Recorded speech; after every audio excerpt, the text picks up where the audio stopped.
There's a player on my team right now at Truman State named Hunter Strait. Hunter's an incredibly talented young man with a really bright future ahead of him. And every opportunity that I have to speak life into him, to do a lot of the things that this book talks about, I can tell that our relationship gets closer. There was a point during the season when he was struggling and we started watching film and breaking down the things that he is trying to get better at. And I kept telling him and showing him, these are the things that you're going to start to see growth in. I understand that you're making mistakes. I understand that things aren't going the way that you want to be, but I was pointing him to the hope of who he could be.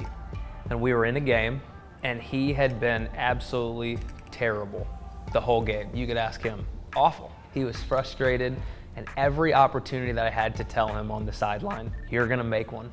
It's gonna go in, stay the course.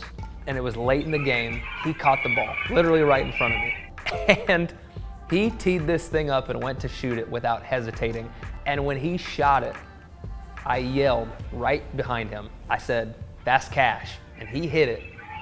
And as he's backpedaling to go back on defense, basically just hit the go-ahead game winner, I smacked him right on the butt. I was on the court and I smacked him. And I screamed at him, I knew you could do it. And he turned and he looked at me and he just smiled. And it was in that moment that it's all worth it. And the cool thing about that story is that if he would have missed it and we would have lost, and he was sad because we lost and it was on him, I still could have told him the same message, that I still believe in you, that we still would have had that moment of him understanding that I loved him. And that is the purpose of this whole book, is that win or lose, as a coach, you can choose to love.